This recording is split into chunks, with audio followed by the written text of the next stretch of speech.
हर साल बिहार के बहादुरपुर में दो चुनाव लड़े जाते हैं। एक तो वो जो बैलेट बॉक्स पर होता है, और दूसरा जो हर घर में, हर खेत में उफनती नदियों के खिलाफ लड़ा जाता है। आज हम इसी दूसरी लड़ाई की कहानी समझेंगे और ये भी देखेंगे कि इसका राजनीति पर क्या और कैसे असर पड़ता है।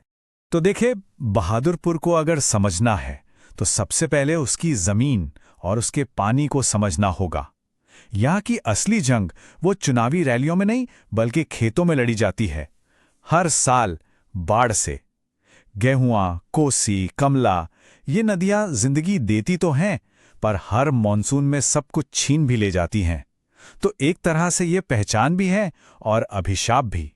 और ये सिर्फ एक मौसम की बात नहीं है, नहीं, ये एक चक्र बन चुका है।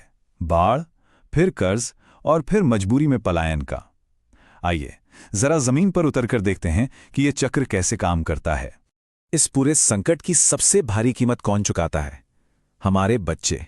आंकड़े देखिए, जिले के 45% बच्चे स्टंटिंग यानी बौनेपन का शिकार हैं। ये सिर्फ एक नंबर नहीं है, ये कुपोषण और गरीबी का जीता जागता सबूत है, और कहीं ना कहीं ये सिस्टम की नाकामी को भी दिखाता है। और बात यहीं खत्म नहीं होती।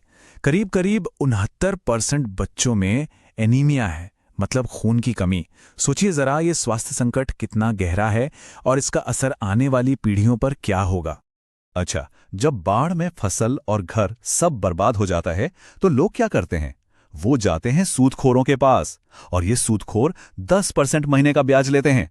ये एक ऐसा जाल है, एक ऐसा कर्ज का चक्र जिससे निकलना लगभग नामुमकिन हो जाता है। अब ये समझना भी जरूरी है कि ये इलाका है कैसा। यहाँ की 91% से ज्यादा आबादी गांवों में रहती है, मतलब पूरी की पूरी अर्थव्यवस्था खेती पर टिकी है। तो जाहिर है, जब बाढ़ आती है और खेती बर्बाद होती है तो लोगों के पास कमाई का कोई और रास्ता ही नहीं बचता। तो ये जो आंकड़े हमने देखे, ये सिर्फ नंबर्स नहीं हैं, ये हमें हमारी जिम्मेदारी याद दिलाते हैं। देखिए, एक जिम्मेदार नागरिक संवाद वही होता है जो तथ्यों पर आधारित हो। जब हम सिर्फ हेडलाइंस के पीछे नहीं भागते बल्कि उसके पीछे के डेटा को समझते हैं, तभी हम शासन में गरिमा की बात कर सकते हैं। यही पहला कदम है। तो अब आते हैं सबसे दिलचस्प सवाल पर। इतनी सारी समस्याएं, बाढ़, कर्ज, कुपोषण, इसके बावजूद 2025 में यहां के मौजूदा विधायक न सिर्फ जीते बल्कि बहुत बड़े मार्जिन से जीते। सवाल यह है कि आखिर ये हुआ कैसे? ये ग्राफ देखिए, 2020 में जीत का अंतर था सिर्फ 2629 वोट, और 2025 में ये बढ़कर 12,000 के पार पहुंच गया। मतलब जीत का अंतर लगभग 5 गुना बढ़ गया। जमीनी हकीकत इतनी खराब और चुनावी नतीजा इतना शानदार, ये कैसे मुमकिन हुआ? तो इसका जवाब छिपा है बहादुरपुर के सोशल इंजीनियरिंग में। देखिए, एक तरफ है आरजेडी का मजबूत मुस्लिम यादव यानी MY समीकरण, जो उनको एक 30-35% का बेस वोट तो देता ही है। लेकिन जेडीयू की रणनीति क्या रही? उन्होंने अति पिछड़ा वर्ग यानी EBCs को एक साथ लाया। खासतौर पर साहनी और मल्लात समुदाय को अपने साथ जोड़कर उन्होंने आरजेडी के MY फैक्टर को काफी हद तक न्यूट्रलाइज कर दिया। और दूसरी बड़ी वजह थी वोटर टर्नआउट। 2020 में जहां सिर्फ 59% वोटिंग हुई थी, वहीं 2025 में ये आंकड़ा 70% के पार चला गया। ये उछाल क्या बताता है? ये बताता है कि जमीन पर मोबिलाइजेशन कितना तगड़ा था और सत्ता पक्ष अपने वोटरों को बूथ तक लाने में कितना कामयाब रहा। लेकिन अगर हम सोचें कि ये सिर्फ 2025 की कहानी है तो हम गलती करेंगे। बहादुरपुर का इतिहास देखें तो यहाँ की राजनीति हमेशा से ही अस्थिर रही है, और यहाँ एक ही राजा है, गठबंधन का गणित। इस टाइमलाइन को देखिए, सब साफ हो जाएगा।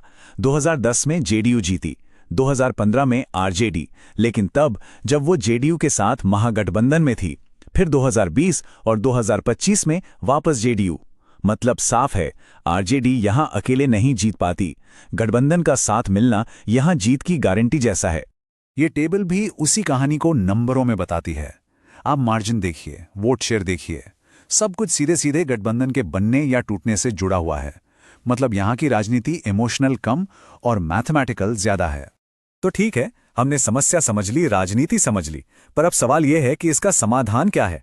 अगर कोई वाकई बदलाव लाना चाहे तो उसे करना क्या होगा? तो चलिए अब सिर्फ विश्लेषण नहीं, एक ब्लूप्रिंट पर भी नजर डालते हैं। किसी भी प्लान की शुरुआत होनी चाहिए लोगों की असल समस्याओं से। वो क्या हैं? बाढ़, सूदखोरी का जाल, नौकरी के लिए पलायन कर रहे युवा और बच्चों और महिलाओं का खराब स्वास्थ्य, इन्हीं मुद्दों को हल करना होगा।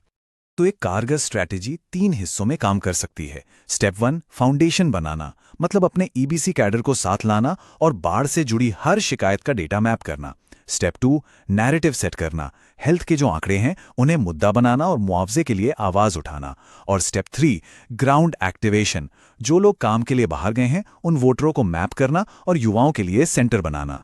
तो आखिर में ये लड़ाई सिर्फ एक चुनाव की नहीं है, ये बहादुरपुर के भविष्य की लड़ाई है। एक रास्ता है जहां कुछ नहीं बदलता और दूसरा रास्ता एक नई सोच, एक नए विजन का है।